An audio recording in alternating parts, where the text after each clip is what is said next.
good for you. Man, that's damn good for you. Especially after the week, after this week. Really not. It makes your skin bad. It doesn't have a lot of healthy benefits to it.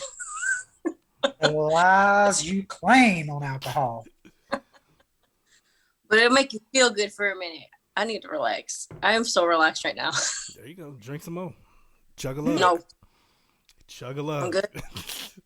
Reach my limit. I'm a lightweight. I need some water. She wouldn't make it with us. No, we drank. No, I used to drink a lot. Like I used to drink too much. No such thing. Facts. No such thing. Yeah, it was pretty bad. I used to black out. It was bad. Just shot after shot after shot. Ugh. Get good. Oh, snap. So I know your drink of choice is Crown. What about shots? What's your shot of choice? After the first one, it don't matter.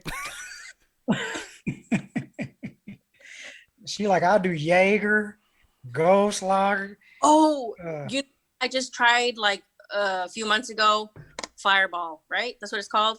Woo! So good. So good. Oh my God. I could drink 10 of those back to back if it didn't black me out, but it's so good. I got a whole bucket. I got a whole bucket over here. Oh no. Mm-hmm. Yeah, I told Paul. I said, if we gonna be drinking, I said I'm gonna have to bring my daughter with me so she could drive me home because I don't drink and drive. Well, that's a good way to be though, because like I said, we gotta actually get you in here in person. We haven't had a guest. We ain't had a guest in person, and I don't even know how long because of COVID and all this other shit. Like all of our last few guests have all been over Zoom. Mainly because of COVID, and we had a couple and a couple of guests from LA that were on. But cool. Yeah, for the most part, all our guests most recently have all been over Zoom. But yeah, it's. Hey, you got to make it work. Yeah. Do what it do. Got to. But yep. We here again, episode 67. Welcome to Forever Podcast. I'm the man that needs no introduction, but I'm going to introduce myself anyway. Bad guy P-Mac. And of course, it's the one and only, the walking holiday He-Man. And our special guest, back with us again. Lorena. There we go. There we go. I still have to tell you, I haven't forgot, I have to tell you why my nickname is the bad guy. I can't say it on air. It implicates a little too many people. So, but I will tell you the story though. But can't say it on air. It implicates too many people. That's all I can say. Oh Lord. Okay. Shenanigans. Good times. Let's just say it's very fitting for him. Very fitting. Okay. But like I mentioned, it started on the cruise. That I can say. It started on the cruise. Where did it end? It ended on the cruise too, but that's where the name originated from. Was on the cruise. Oh, okay, I get you. Oh shit. Okay. All right. Oh, good times. Damn it, dude! I hate that we cannot cruise right now. This is bullshit. They've canceled all cruises till like November now. But we still got Florida. True. Very true. Still got Florida. So we got that in our back pocket. And if I remember right, I think you said you were going to be in Florida around that same time, Memorial Day. Yeah, actually, my sister is planning a trip. She wants us to go to like Pensacola or something, like somewhere around there. We're going to drive over there for Memorial Day weekend. And we're going to rent an Airbnb for a few days and see what that's all about. Can't wait to see the white beaches. Driving, y'all brave. That's a long ass drive. Right now. Yeah, it's like 10 hours. What? Oh, hell no. Look. Hold on. We need to pray about that. It might be longer than that shit. Why? I'm pretty sure it's longer than that. Turn that heater off. It's like 8 hours just to drive from here to New Orleans. So I'm sure it's a lot longer than 10 hours to get there. We Googled it. Oh yeah, because Google's never wrong about anything. I don't know. But driving the whole time, so I'm all right.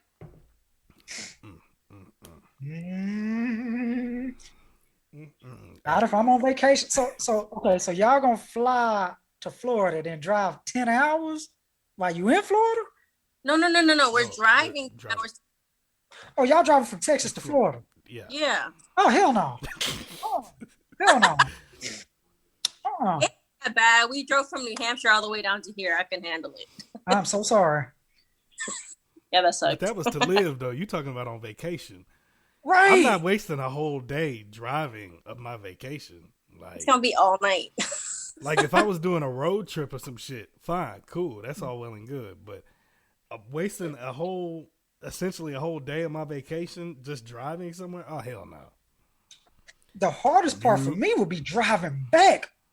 Yeah, God, no. I don't like driving, okay? I love driving. I'm just not driving longer than a certain amount of time. I'm no good after that. I'll be looking for Xanax. I get depressed. The day before, I know I gotta go and I gotta drive. No. That long? Oh no. I'm thinking like, how can I get the car shipped back to Texas? How much is it gonna cost?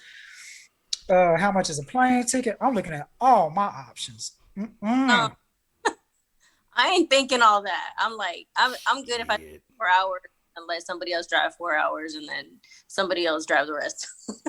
Why not fly or take a train? It's too many of us. It's like 14 of us going. We got a big ass family. Okay. That's fair.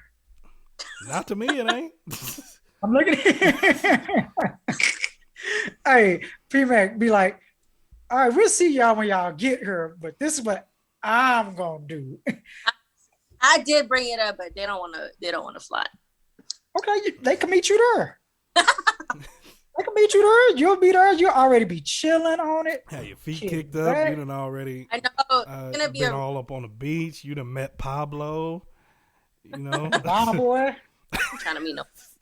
All of that. Yes. On vacation. It is kind of good to fly right now because of COVID. Like my trip to LA was only like $83 round trip nonstop. That's crazy. What? And Would you fly with Spirit? And they've actually said, because of COVID and everything, I don't know if it's got something to do with like the elevation on flights, but it's actually there's like a less chance of transferring it to someone else. Something to do with the elevation or some shit like that. But they said flying is actually extremely fine to do. Yeah, I mean, their mask. I feel safe. I mean, yeah, that's cool. How many girls' trips have you taken? Now, remember, I've been in a relationship like my whole life, but that's why I'm asking. I think like literally, when I was my senior year of high school, we went to Padre. That was like my first girls' trip ever, and then I think that's it. I can't think of where I went anywhere else, like on a vacation. No, that was the only time. Yep. But you went to go holler at your homegirl in LA. Yeah, so I didn't really get to do shit. She had me working. Oh, damn. What? I'll be damned if I go on vacation and somebody put me to work. Oh, like on the fourth day, it was like on the third day. Like by the time we got home, I just laid out. Like I didn't change nothing, and I fell asleep. And she was like, Lorena, she was like, wake up. She was like, get comfortable. I said, I am comfortable. And I went back to sleep. I woke up like at 2 a.m. and I washed my face and got comfortable because she is on the go all day long, morning to night. Like she's the one that they do music and then they just open up their little restaurant spot. Mm-hmm. So they was doing all that, and then she's in the middle of preparing for her wedding, and we had to look at a venue. It was just, I was tired. I said, shit. I told them, I said, man, I'd rather be a mom than do this every day. I said, I can't do this. Y'all live too fast over here. She said, no, it's whatever you make it, you know? And I was like, oh, it ain't for me. So here's actually why I brought up girls trips. Let's say you are in a relationship. How do you feel about girls and guys trips when you're in a relationship? Like, do you object to your significant other saying, hey, me and the fellas, we're going to go to Vegas for this weekend? Do you have any objections to that? Man, I got really trust the person that I'm with. So, yeah. Shit, how do I answer this? How do I feel right now about this? Let me think about this. Take another sip. It'll come to you. It'll come to you. Man, where I'm at right now and what I know, I'm gonna have a little doubt in my mind. Like, shit, like they gonna have a boys trip. Like they gonna go meet up. I don't know what they gonna do, but yeah, I gotta really trust who I'm with. Like that's why I don't want to be in a relationship. I feel like I can't trust anybody. Because I can say from shit that I've seen, me and He-Man, we've taken guys trips. I told you a little bit about the 2 cruises that we went on. We have bumped into women that were on girls trips that had significant others at home. Mm-hmm. But they did not have a significant other on that boat. And they was doing whatever the hell they wanted to do. The most. I believe it. Like that's what I'm saying. You gotta trust the person that you with, like to the point where I'm like, okay, well, if you're gonna go on a guy's trip, like I trust that you might have a little bit of fun, but you ain't gonna like cross the line, you know. So I don't know. Are you asking him which friends he's going with? Right. Like that has a lot to do with. If he got that one friend that you know is a hoe, that's going. Because if you got a hoe with you, they're gonna want you to do hoe activities. No. She said no. No. See, that's the cool thing about it. Like that's the reason why I value Paul so much, as well as my brothers. They respect that I'm in a relationship. They respect what I got going on. So it's not like we go out and it's like, man, you see her, this, that, and other. No, we literally just go out to drink, conversate with each other about what our next move is going to be, go to Whataburger or the taco stand, and be done with it. But like you say, when you got friends that are that don't have your best interests at heart, mm-hmm. They will try to sabotage some shit that you got going on. Come on, bro, it'll be all right. I mean, I'm not no dude, but I just, maybe it's not that he wants to sabotage whatever you got going on at home, but he also don't have respect. Like he don't care that, you know, you are in a relationship and you can't do the same things that he's doing. You know, it's like, it's a level of respect. Right. So. Because big level of respect. And because I'm like Paul, in regards to where we don't hang around too many people. Paul, my brother, I'm going to kick it with him and I'm going to kick it with my other brothers, a few other people as well. But because sometimes, like you say, they don't have that respect or they want what you have. Because I've seen and heard people about, you know, they will sit up there and set your relationship up for failure and then be like, hey, girl, you know, well, we all be together having a good time and be like, hey, you remember that time when you talked to that girl at the bar? When I heard guys throwing other guys under the bus in order to try either get at that girl or break up their happy home. Some guys are more scandalous than females. Niggas are the new females. Yeah, for real. Like, that's crazy. That is crazy. I always go back to that video that I think I posted in a group, P-Mac, where old girl called her boyfriend's best friend and was like, hey, have you seen Jerome? No, I ain't seen him. But you good? Everything okay? Or can I? And Jerome is right there. You know, her boyfriend is right there. She just calling to see if his friend gonna cover for him. Right. And he right there, and he was like, so is everything good? Is everything, can I help you with something? And Jerome was like, no, hold on, I'm right here. Like, he was getting a little bit too good. Yeah. So you do got some cats out there that want what you have or willing to ruin what you have to get with what you got. Yeah. A brother will play that card. A dude will play that card in a heartbeat. A shoulder to cry on, become a dick to ride on. They will play that card. Same thing with work husbands. Work husbands is just waiting. They just waiting for your man to mess up. Look at him. How many work husbands you got? Don't lie. Keep it a buck. Tell the truth, Shannon. Look, she had to think. She looked up in the sky.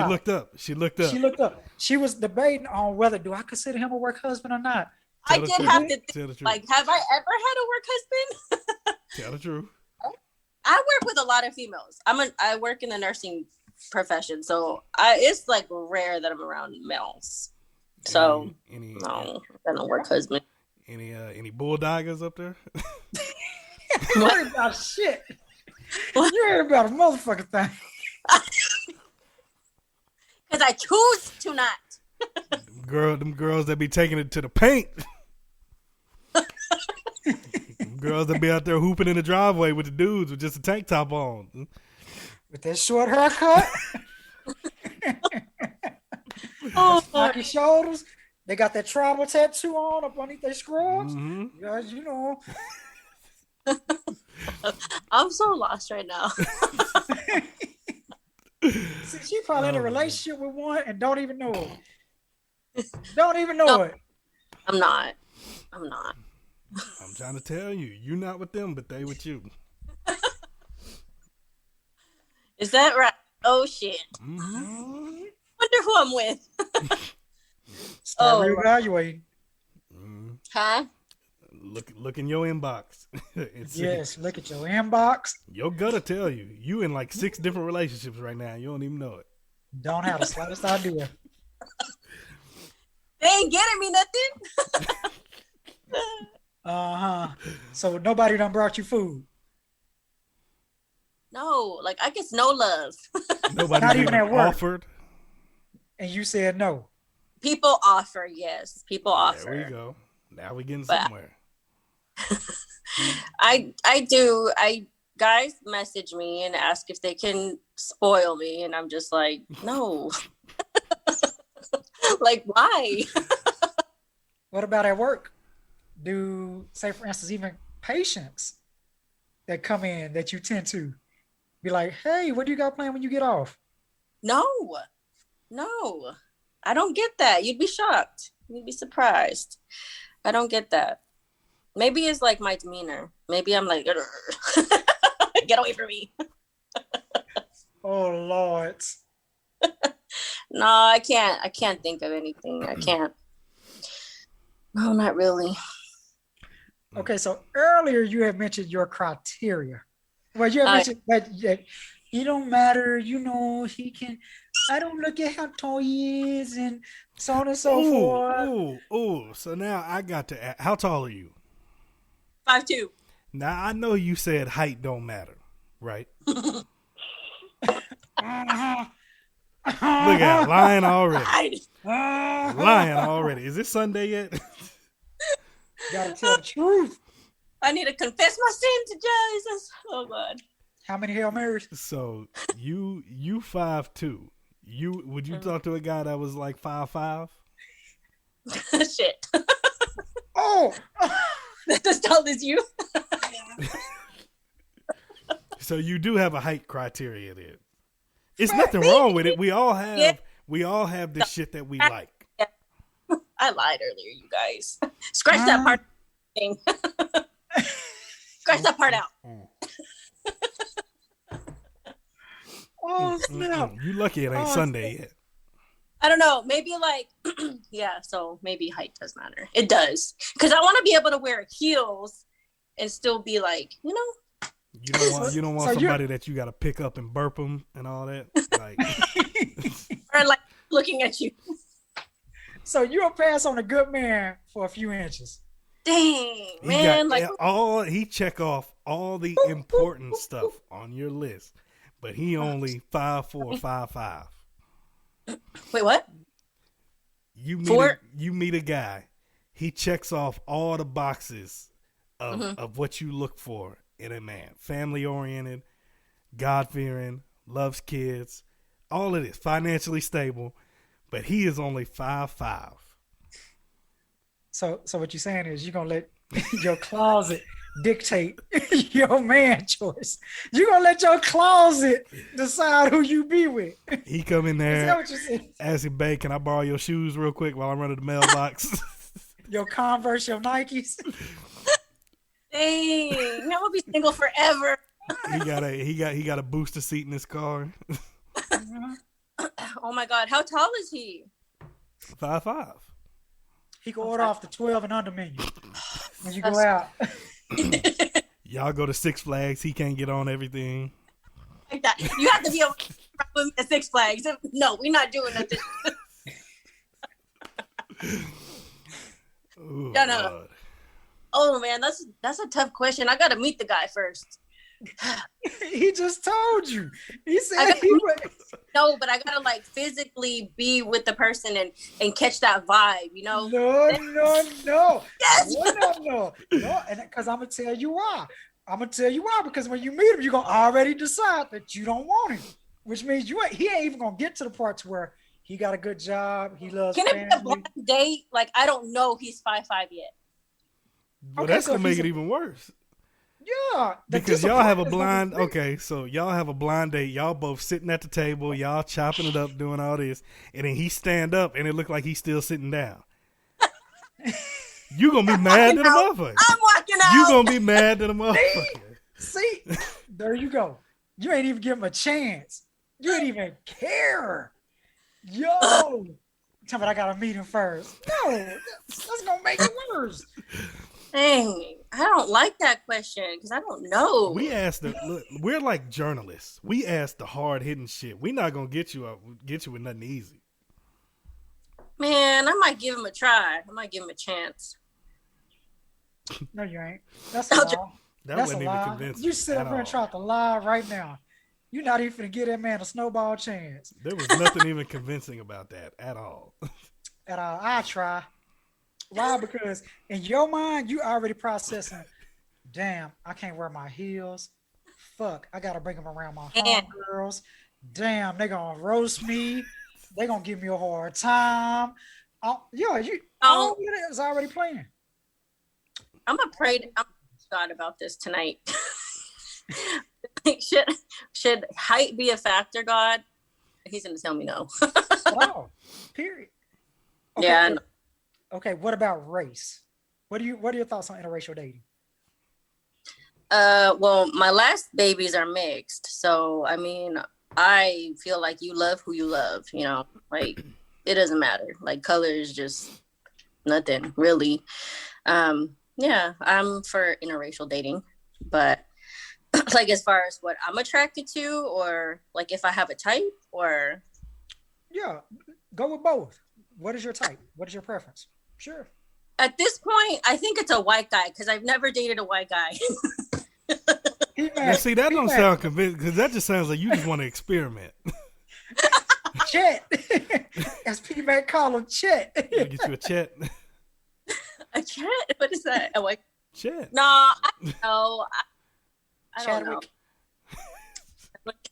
Oh, a Chad.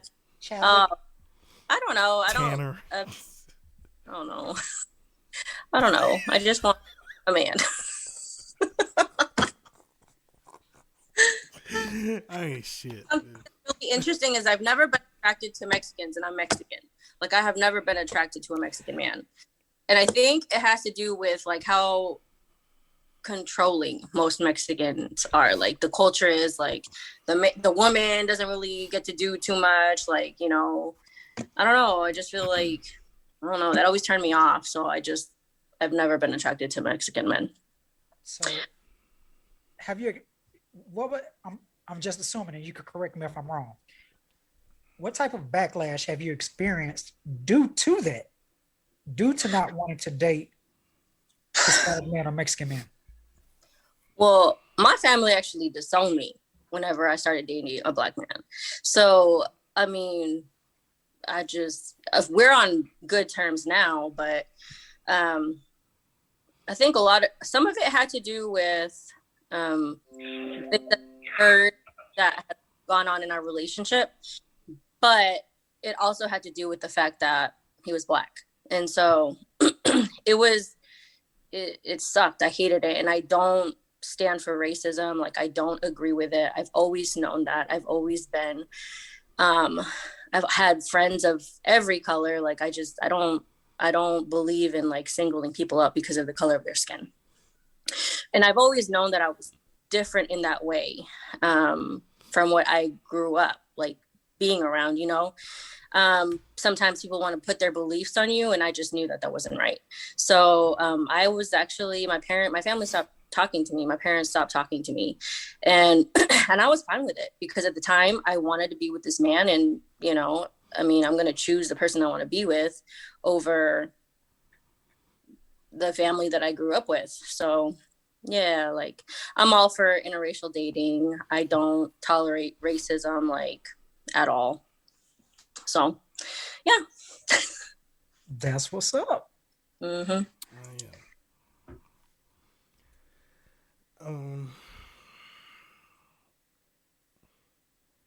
Fuck it. I'm just gonna go ahead and ask it.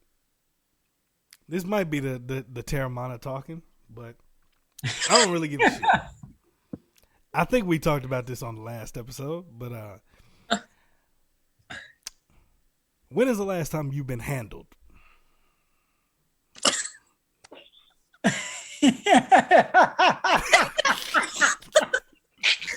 Oh my god. Oh my goodness. Well, it's been a couple months. Here's why I bring it up. We talked about this. I want to say it was the last episode, either that one or the episode before. But basically, in today's day and age, women extremely strong, independent, don't really need a man for anything. There's nothing that we can do for a woman that she cannot do for herself. But even with all of this, when a woman has a love interest and she is in a relationship with a man, as strong as she is, they still want to be handled at the end of the day. Case in point, that you want a strong man, right? Yeah. Case in point, I used this analogy on one of the episodes before. Let's say it's 4:00 in the morning, y'all sleep. You wake up because you hear it maybe sound like somebody breaking in. You hear some moving around, like somebody might have broke in. You wake him up. Hey, babe, I hear something down there. And he'd be like, all right, well, let me know what it is whenever you go check it out. How do you react? How would you react to that situation? We done. I need a man who can protect. No, that's not okay. Okay, so you gonna give me the gun? Yeah. Like, no. Okay, I get. No, that's not cool. No. It's not. And that's in today's day and age, it's just like He-Man said, niggas are the new bitches. In today's day and age, dudes are so soft nowadays. It makes no sense. That's why I hate this microwave generation that we in. Everybody just want a hot pocket. Don't nobody want no steak. I hate this microwave generation we're in. And for the guys especially, guys nowadays are just so soft, and it pisses me off. Yeah. That's all I can say. Yeah, it's not okay. It is not okay. It's not. I'm telling you, this shit. I'm telling you that is like the real pandemic right there. These Tinder dicks are the real pandemic. Like, it's ridiculous. It's ridiculous. They give us all a bad name. Yeah. Women want, I think most women want a man who's in charge, who can protect, who makes you feel safe. That's like one of my biggest things. Make me feel safe in this relationship. And that's like almost the number one thing. I want to feel safe.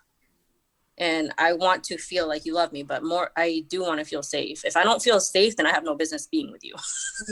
I might as well go take go to the gun range and learn how to shoot the gun my damn self. Like, no. So what you're saying is Chet can do that for you, right? No, he's going to turn it on me and get the insurance money. I hope not. No, I'm being funny. But yeah, no, that's not cool. So you mentioned that you're like, if that was to happen, if he told you to go down there to check on it, you'll be done, right? You'll be like, the hell with it, I'm done. That'd be a flag. I'd be like, yeah, this ain't gonna go too far. All right, so gonna segue in a couple of things I want to get y'all thoughts on. All right, so I came across an article which was very interesting. It is called "People Reveal the Last Straw That Ended a Serious and Committed Relationship." What was the one thing that just ended it all? I ain't gonna read all of them, but I want to get y'all thoughts on them. All right. Go for it. So a guy said the last straw for him was, she told me that I was a cheap fuck because I wanted to cook for her instead of taking her to Texas Roadhouse. I was so excited about a new recipe I wanted to try out. Was that valid?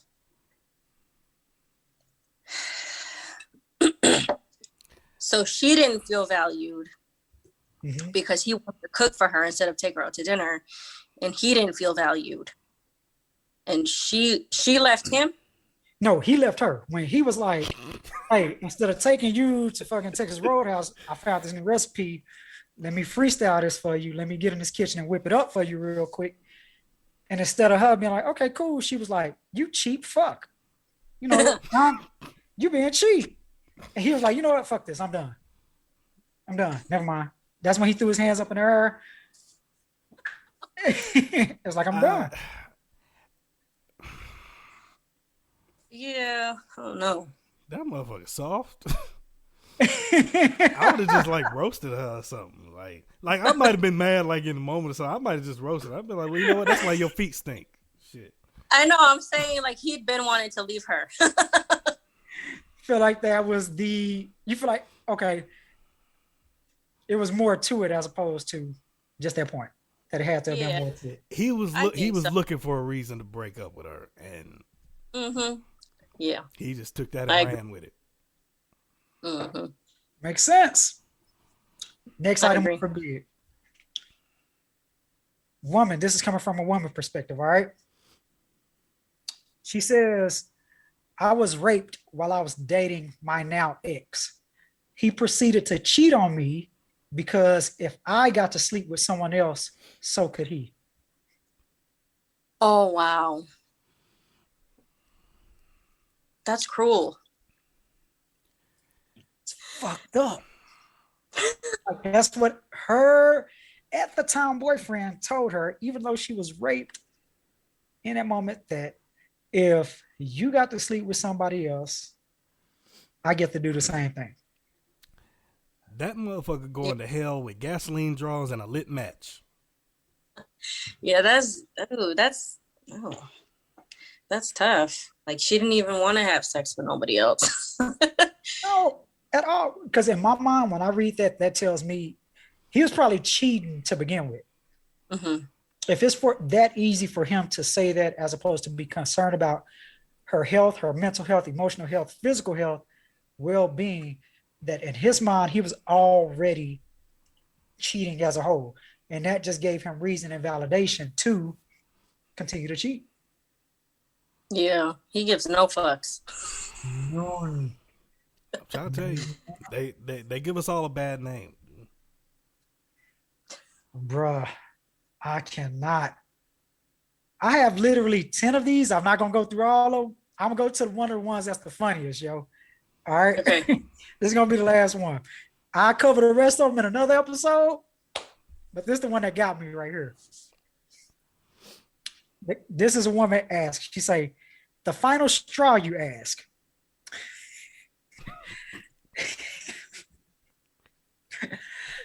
I confronted him about cheating. And he started freestyle rapping to me about how sorry he was mid-argument. And it was terrible. On the bright side, I lost all feelings I had for him, dead on the spot, and walked away laughing. So if your ex, the person you with, start freestyling and song and dance like the Wiz and shit, like start rapping about why they cheated, what would you do? Oh Lord, I'd be confused. What's going on? Oh Lord, this sounds like one of them dudes that need to let that rap dream go.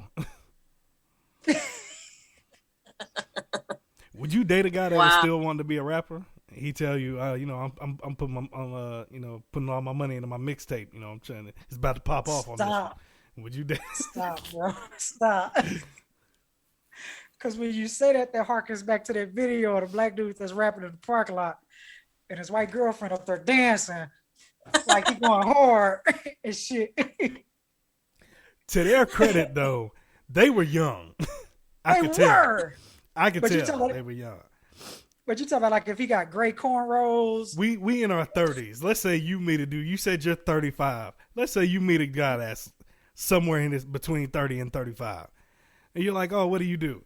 I'm about to put my new mixtape out. You know, I got about 1,000 listens on Spotify. You know, on my last one, so this one's gonna pop. You know, are you taking it? Oh no. And a side note, all of you motherfuckers stay out of my fucking DMs. So many of these motherfuckers are in my DMs like, man, hey, let me come on the podcast. I'm like, no, we're not promoting your shit on this show. Stay the fuck out of my damn DMs. Not doing it. Not gonna do Sorry. Your shit is whack. We're not promoting your shit on this show. Sorry. We're not a music podcast. We play music, but we're not a music podcast. So fuck out of here with that shit. Oh. But what happened if he like 6'5" though? No. What happened if he like 6'5" though? No, we all right. Oh, so okay. Got you. So height ain't got shit to do with it. If he's selling mixtapes, you like the hell with that. I don't care.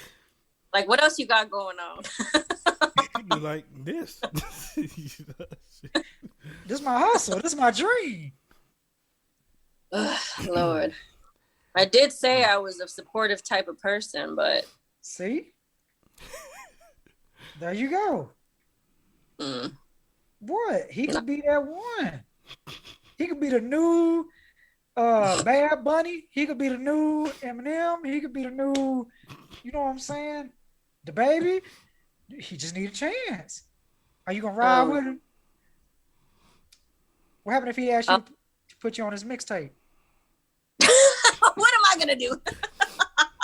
Hey, I'm just saying. I might try it just for the experience, but I don't know if I could like be in a relationship, like a committed relationship. Hold on. So what you said is that Right, they didn't. Oh no. Oh, I love it. I'm here for all of it. I can't. I don't know nothing about you. Oh no. Oh my goodness. I can't. Well. I do actually have a question. I got a question for both of y'all. What is your favorite non-sexual act of intimacy?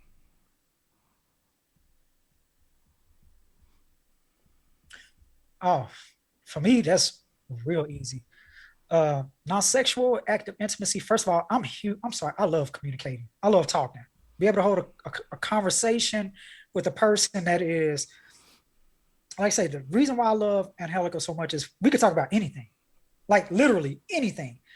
Nothing is off limits that we could talk about. Politics. You know, I'm a geek, so I watch anime, football, sports, news, today, anything like that that turns me on because that shows that you're caring, you're there. On a physical aspect, oh, easily. Cuddling and kissing. I'm huge on both. Because first of all, I don't kiss anybody. Before I met her, I know people that's like, oh, you sleep with somebody without kissing them? Motherfucker, you don't put your lips on just anybody. You know what I'm saying? That just ain't how that works. So cuddling, kissing, caressing, cooking. If I have to say cooking, because there's a certain level of intimacy that comes with that when you're either cooking for somebody or cooking with somebody. When you're both in the kitchen, maneuvering around each other, that person cooking, the other person washing dishes, you come up behind them, what you got going on. Let me see. That to me, without sex involved, those are the type of things that get my attention in that regard. You're not just gonna sneak that in there like I didn't hear it. I heard you say come up behind them though. You ain't got to just sneak that up in there. Look. Hey, I'm with you. I'm right there with you. Shit pop off. You know what I mean? You know, I gotta take a look at it. You know, it takes two pair of eyes to look at something that's cooking. And it'd be rude to move that person out the way while they're cooking. So you gotta come up behind them and grab it like, okay, let's see what you're working with. What you got going on? Okay, let's go on a little bit from there. I'm gonna go into more details than that, but that's typically how it goes. To hug them from behind. What you cooking? What your temp look like? Okay, what you got in there? And, you know, you gotta take a sample of the person, not the food, and then you go from there. That's how that works. Real shit. Yeah, that's real shit. What about you? For me, I would have to say the same. I'm a very affectionate person. Like, so kissing and snuggling or cuddling, I'm huge on that. Like, if I can just like lay up under you and snuggle and we can watch a movie and I can just fall asleep, oh my God, I feel safe. I feel good. You know, it's huge. And I would, for non-sexual, I would say if prayer is very intimate. So if I can pray, or if you can pray with me and it feels natural, it feels good. And what about you? Well, I'm right there with you on the communication and the feeling each other, like the affection. I'm right there with you. Probably the other one is very simple: laughter. I want us to just be able to sit down and joke around with each other because I'm very sarcastic. I like to crack jokes. I'm gonna roast you a little bit. I'm gonna talk about your big toe, and we can laugh about it and keep it pushing. You know. But I love laughing, because then on top of that, because I love making women laugh so much, when a woman can make me laugh, it's attractive to me. So, I feel you on that, because I feel like laughter is a very underrated, because that shows when you laugh with somebody, it shows that you appreciate their company, you appreciate their presence, you appreciate who they are and what they're about. So when you can sit up there and crack jokes on each other, or, you know, find something that you guys both find funny, it releases that tension. It releases that anxiety that may be there regardless of today's problems, tomorrow's situations, troubles, whatever. But in that moment, you're enjoying each other's company. So, laughter, I'm right there with you, no doubt. Unless they laugh, it's ugly. Look at her. Look. All right. I'm gonna tell you, I felt so. Oh Lord Jesus, I could do a lot of things in life. I can, but if you got an ugly laugh, I cannot date you. I will not date you. I don't give a fuck how fine you are. I don't care what you got going on, you could be a celebrity, but if you sound like Fat Albert, if you feel like you swallowed a popcorn kernel wrong, we ain't got nothing to talk about because I like to hoorah. So when I'll never forget the first time I heard Angelica laugh. And it felt so good. It felt so good. I'm like, okay, look at this beautiful woman. What? Bro, I swear. Because I was like, okay, she has this gorgeous voice. I love her sensual voice. And then I'm like, okay, but what does her laugh look like? What does it sound like? And I'm bracing myself and I hear it. And I'm like, oh, dear God, yes. Yes. Sweet Jesus, yes. Because I don't do ugly laughs. I can't. I won't. Like how you feel about short people, but that is how I feel about an ugly laugh. I'm not gonna do it. I'm not. You can't pay me. I don't care what it looks like. I don't care what they got going on. I'm not gonna do it. See, if we joking and your laugh come out as nope, not gonna happen. Not doing it. See, and again, I know I've mentioned this before. That's exactly how I am with ugly hands. If you got, I can't do it, dude. I won't do it. You can't pay me enough to do it. If you got these jungle rat alligator hands, I'm sorry, I can't do it.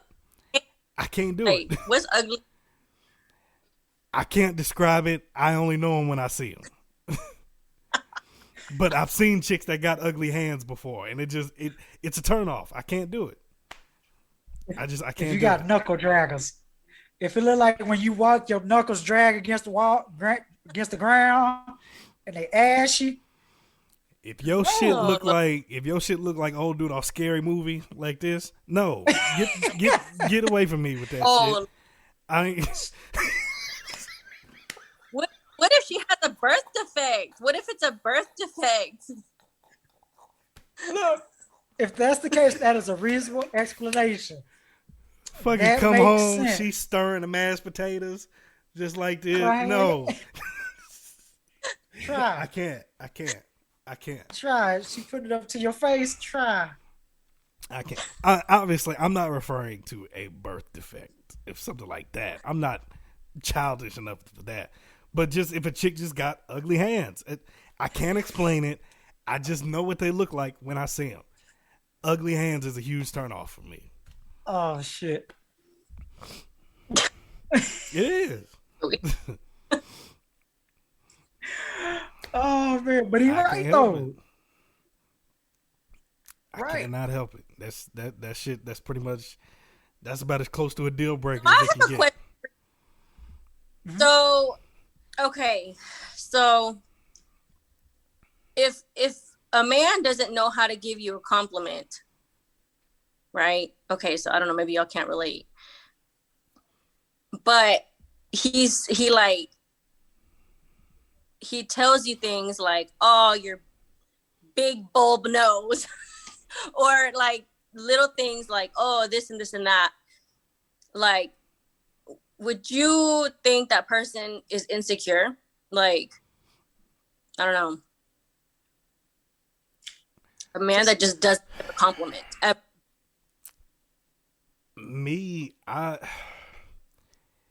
It goes back to the conversation of what were you subjected to in the household. That almost tells me that that's not somebody that was complimented younger. When they were a younger adult, so that they don't know how to now that they're an adult. That makes sense. For me, I feel as if, again, I feel like because some men are afraid to rise to the occasion. And what I mean by that is that it's easier to destroy a house than it is to build one up. So what I mean by that is that if it's easier for me to tear you down as opposed to lift you up. So I would prefer to, if a man does that, I'm thinking it's easier for me to hurt her self-esteem, who she is as a person, bring her down, as opposed to me just saying, you know what, you're beautiful, you straight, I like what you got going on. And because you would think that a compliment is so much easier to give if you're feeling somebody, whether it's their hair, their eyes, their nose, their lips, their body, their frame, their personality, all of those things. You feel like that it will be so much easier to exemplify, magnify, and to present, especially if you like this person.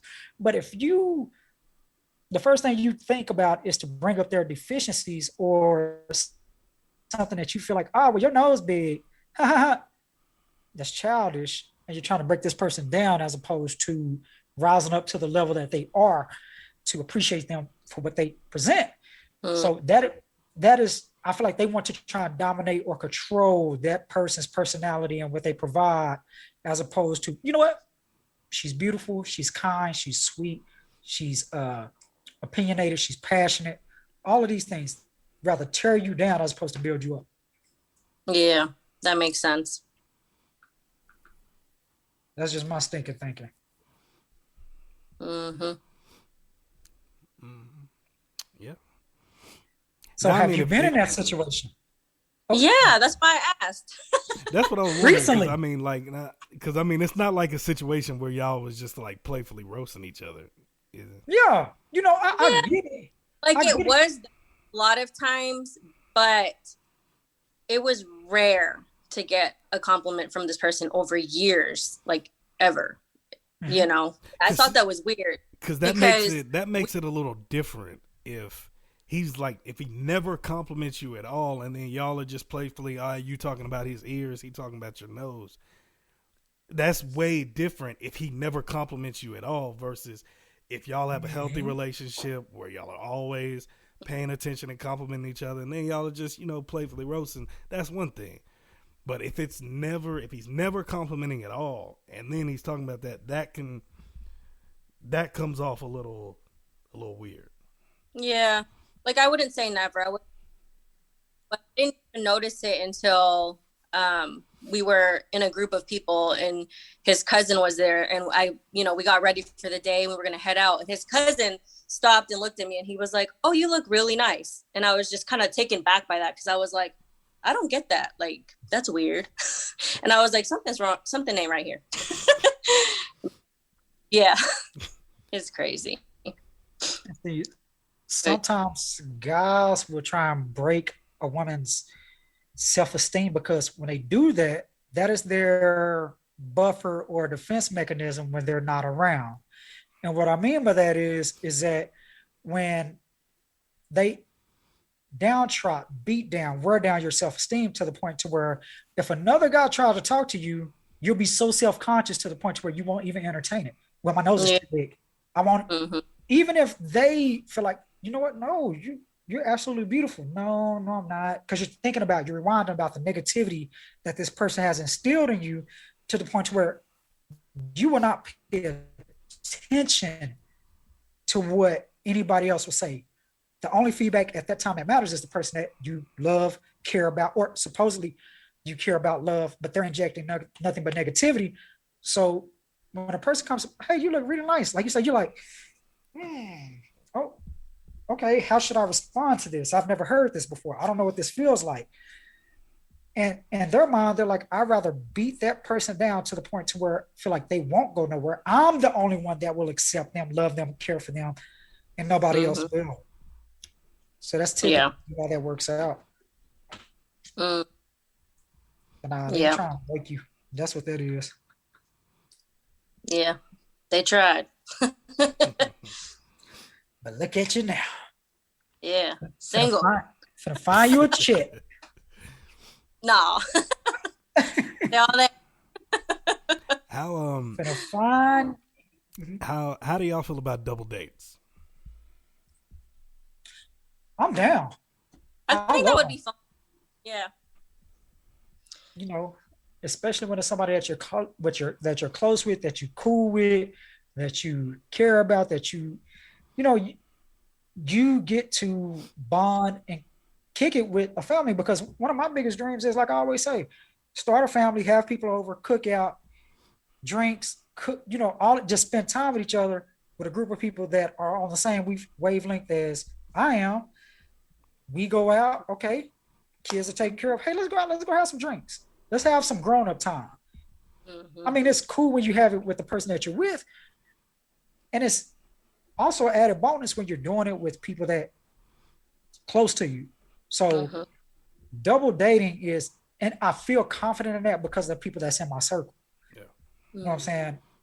I know Paul, I know my brothers. I know that if we go out on a double date, it ain't gonna be no drama, no tripping. It's just gonna be fun.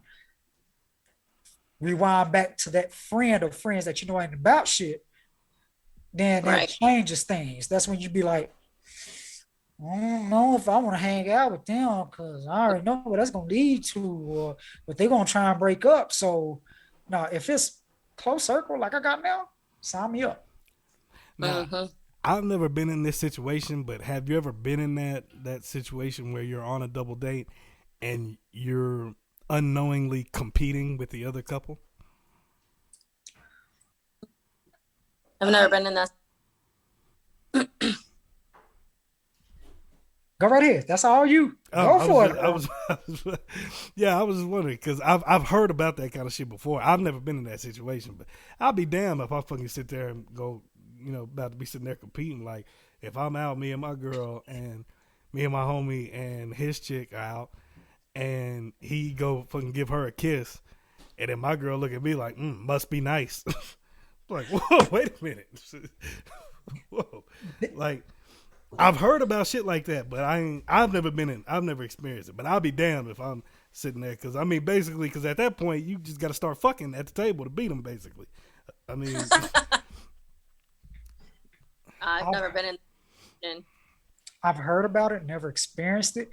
I've heard of it to the point to where, like you say, it is a real deal to the point to where it breaks up friendships. If you got two people that are friends or whatnot, and say for instance one couple is experiencing turmoil, and you see it, and typically be like, you see how they get along, you see how he kiss her, or you see how he hugs her, and y'all just, the unwillingly couple is just like, okay, this is natural for us, this is just what we do on a regular basis. And all of a sudden you see that divide take place. Why? Because they feel like they don't want to be subjugated to that criteria, to those bullet points. Nah, hey, we finna go out for drinks. Y'all want to come? Nah, I'm good. You sure? It's something we did? Nah, we straight. We good. Why? Because the other couple don't want to deal with you see how he brush her hair. You see how he walk up behind her. You see, it is the real thing. It is a I feel like that's addressed in a healthy way too. So, maybe like whoever is saying that they see something that they wish was done to them, you can still address that to your partner without being like jealous about it. You could be like, oh, that was cute how, they were being affectionate, or, it means a lot to me when you're affectionate with me, like it could be addressed just in a healthier way, I think. Yeah. What about you, P-Mac? What is your thoughts on double dating? I'm all for it. Again, for the exact same reasons. I know me, you, Mook, we cool. It ain't even gonna be nothing, nothing extra like that. We all just gonna have a good time. Whether it be we just doing something at the house, vibing to some music, fire up the grill, or going out somewhere, go grab a couple drinks, go dancing, do whatever. Shit, I'm all for it. But if you think I'm about to sit there and compete, nope. No. Not gonna happen. Yeah. So let me ask you this. Could you date someone with, okay, I'm gonna backtrack a little bit, because one of the biggest things, like in a previous episode, I think it was probably about 1 or 2 episodes prior, me and P-Mac talked about the importance of peace, a person's peace. When you find that peace, something that you are, give up a lot of things, but you're not going to give up your peace. Would you be willing to date somebody with a mental illness? Now, what I mean by that is that, say for instance, they are not taking care of it like they are supposed to. Because to a certain degree, specifically within our culture, Hispanic and Blacks, Mexican and blacks, we always, one of the first thing we mental peace, things of that nature, has a stigma. First thing we always say is pray about it. It'll go away. No big deal. So on and so forth. But if, to a certain extent, we do experience depression, anxiety, stress, things of that nature. Could you date someone that doesn't necessarily keep up with their mental, emotional hygiene, their mental, emotional health like they're supposed to? No, I can't.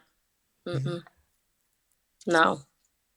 If I know about it pretty much from the get-go, probably not. If I put a little bit of time in and I have a little bit invested in it, I might kind of see if I can help them get to where they need to be. But after a certain point, no. If nothing changes, then no. Because I can't ruin my mental health by trying to help you fix yours.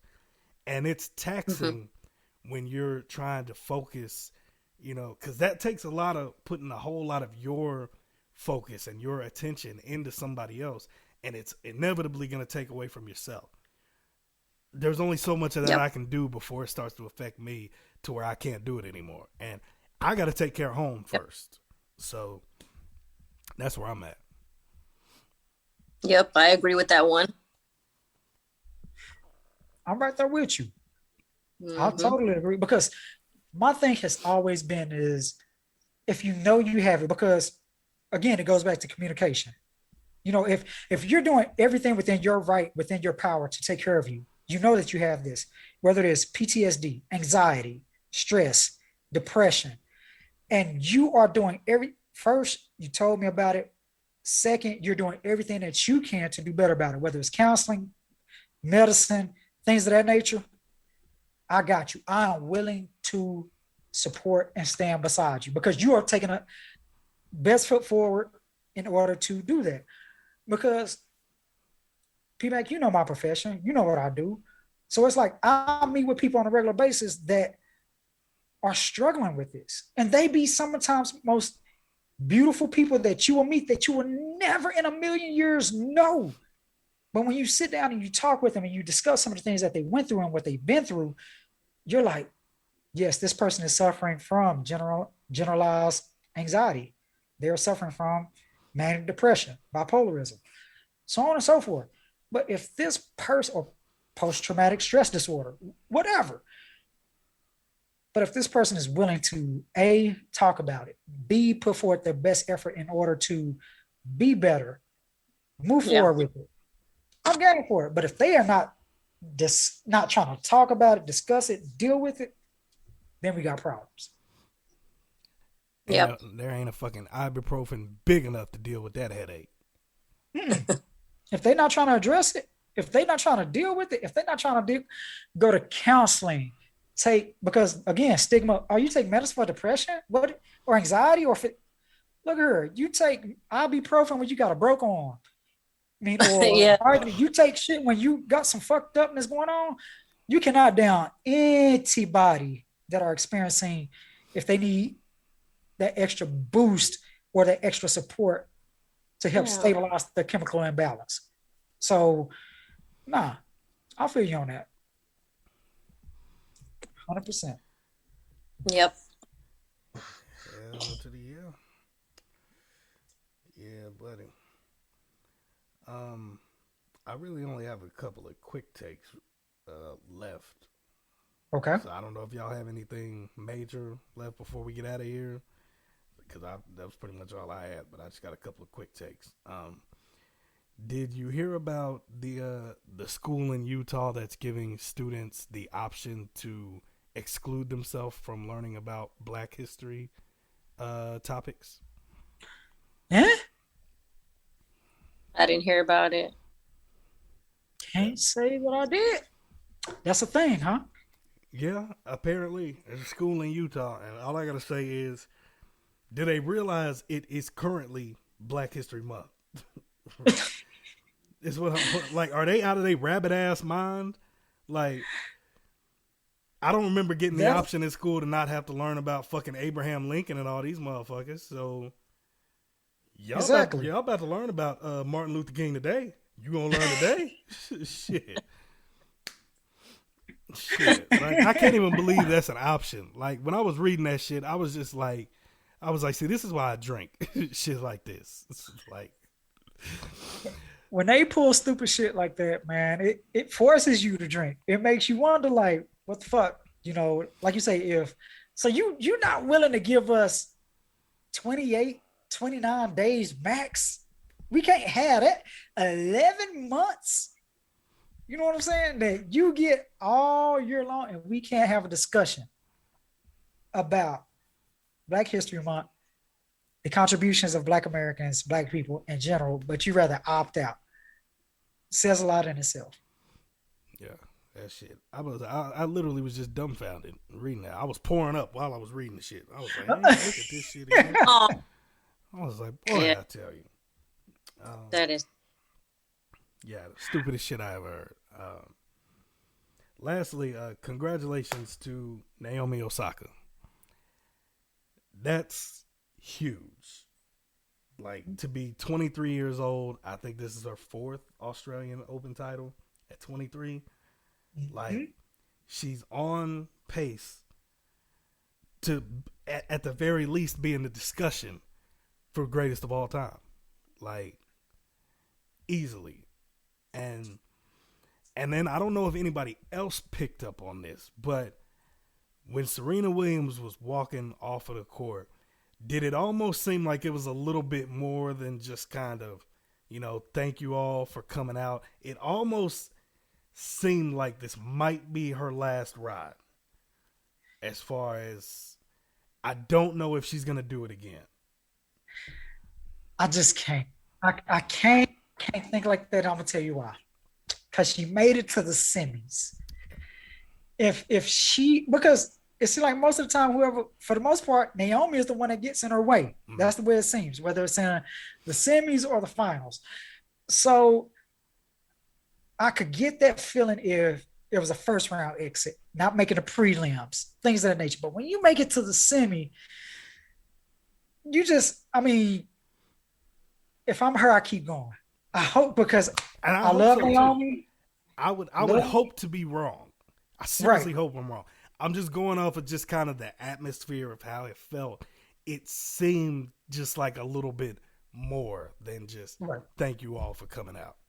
I hope not, man. I hope not, because I feel like she is easily one of the top 3 greatest of all times in any sport. Because easily. When you look at tennis, you're looking at, it's not a team sport. You are looking at somebody, it's one-on-one. When you fuck up, that's you alone. You can't say, hey, the point guard didn't pass the ball, the center didn't rebound, or the quarterback didn't throw it, the wide receiver didn't catch it. No, when you mess up, that is on you. It is an individualistic sport. So I easily have to put her in the top 3 of any sport of all time, considering I think she had like 23 individual Grand Slam, majors or something like that. She's up there. Yeah. So I'm like, I just hope this ain't the end. I want to see her get at least more than where she's at. So me too. But yeah, you damn sure right about that. She's right there in the couch, because when you talk about, some of the greats, like obviously Michael Jordan mentioned up there, Tiger Woods up there. People are now putting Tom Brady in there, rightfully so. I mean, this dude done found a fountain of youth. Like fuck, Tom Brady to be fucking, what is he, 41, 42 now? Yep, there. Fucking crazy for what he's doing. So, but I mean, when talking about these conversations, I will talk shit on anybody that does not include Serena Williams, Michael Phelps. Anybody that does not put Serena Williams in that same category or that same conversation with all of them, something's wrong with you. Because I mean, a case could be made that she should be at the very top of that list. Like you said, it's only her. It ain't nobody else. Michael Jordan had Scotty and Dennis Rodman. Tom Brady had Bill Belichick and Rob Gronkowski and all these guys. And so Like you said, Like that individual shit it's a motherfucker. it is, and I'll say that some people are the best in their sport, whether it's football, the best quarterback, best shooting guard, best power forward, best this, but individually as a person in that sport, one on one, Serena's in the top three, if not the best. Yep, 100% on that. And that's how I look at it. Did you watch that Cecil Hotel documentary? You know what? I did. That's crazy. It was. That shit was fucking crazy. I need to watch it, and I need to take something back, because when you ask me about it, I say, no, I never heard of it. But when it came down to old girl, I did. I've heard about that in the past. I just forgot the hotel name, where she was found in in a water tanker. Yeah. Her family was trying to figure out what was going on. But the string of serial killers, the people that that visited there, like I say, I'm shocked they ain't burnt that some bitch down to the ground. I would have been done. Because I watched the Night Stalker documentary too, and Richard Ramirez is one of the serial killers that stayed there. Yep. And that fucking documentary was probably even crazier than a fucking Cecil Hotel. I knew that motherfucker was vicious. I ain't know he was putting up numbers like that. God damn, that motherfucker was. I know he was exhausted by the time they called him. What documentary is that? The Night Stalker documentary on Netflix. Oh, okay. I haven't seen that one. It's probably about the same length as that Cecil Hotel. It's only like 4 episodes, maybe like 45, 50 minutes. That one's even crazier than the Cecil Hotel, because it's mainly just about the whole manhunt of trying to catch him. And I just didn't know he was putting up numbers like that. That was ridiculous. And it was something that was just kind of unheard of for serial killers, because serial killers, they have like a certain preference of or a certain type of people that can. This dude was killing young people, older people, kidnapping and molesting kids, killing men, raping women. He was doing everything like that shit. It was unheard of, especially in that time, being in the 80s. That shit was unheard of for one person to do all of that shit. Usually it's this person kidnaps kids, this person rapes women. He was doing it all, which is fucking crazy. And that made it, that was what made it so hard to catch him, because they couldn't get a victimology of who he was going to go after, because he was doing all of this shit. Like, it was fucking crazy, man. Yeah, I highly recommend that one too. I'll probably watch it. And what's so wild about it too is this nigga had females that was thirsting over him when he was locked up. They was like, I don't understand. He got married while he was in jail. Yeah. I don't get that. I don't get it. I don't know, Lorena. He's over 5'2". I mean, no, serial killers are off the list. Oh man, that shit was crazy. Yeah, real great. I highly recommend that documentary too. I'll probably watch it.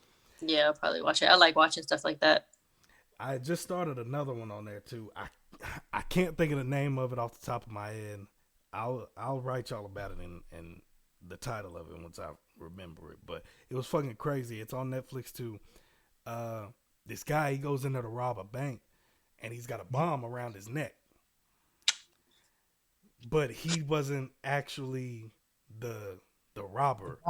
The robbers kidnapped him and put the bomb on his neck and told him to go rob the bank, or we're gonna set this off. I did not think they were gonna actually show it. They fucking showed that bomb go off and him blowing they blew him up.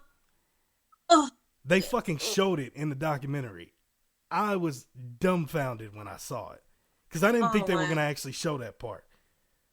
Oh. They damn sure did. Throw up. You see this motherfucker just literally just fucking blow up. I remember that. I'm looking it up now. Is it Evil Genius? Evil the Genius. True story. That's what it is. Yeah, I remember that when that shit. Yes. Oh my god. Yes, indeed. I remember them when that because people were debating at first, was he really the bank robber? Was that true? Did he really get kidnapped? All of that.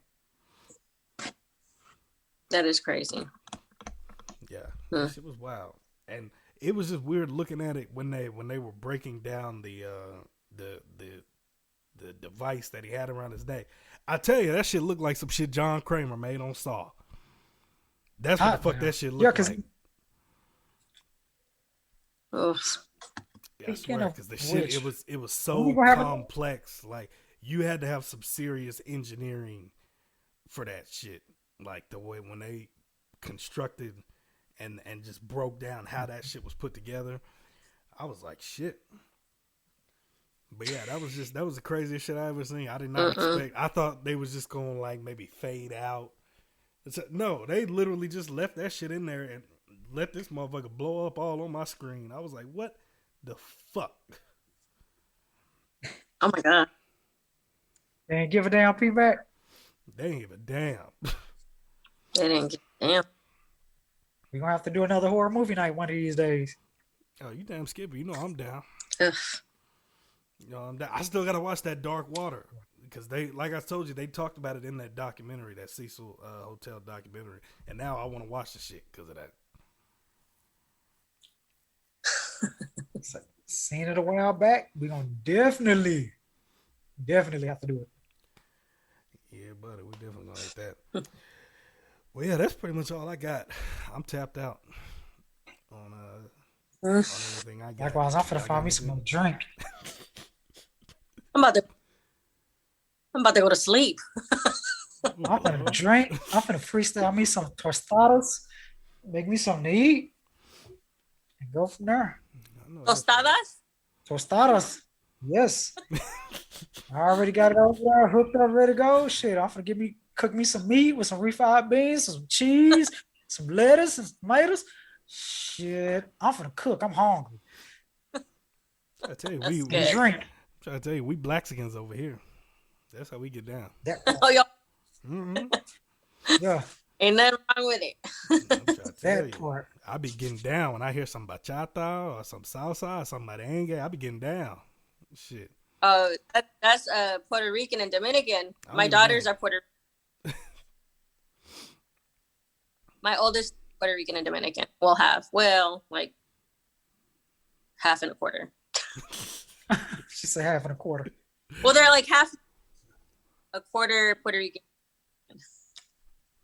Makes sense. Yeah, so. Yep. Yeah, but well, that's about all I got. Shit, I guess we can go ahead and get on up out of here for episode 67. As always, it is your boy, the bad guy P-Mac. Hey, it's your boy, the Walking Holiday He-Man. And special guest, Lorena Catalina. Ah, she came in. Go in the clutch. In the clutch, or what Eddie Murphy say, in the face. Yes. Oh man, we better get on up out of here. We'll see y'all next time though. Peace. Later.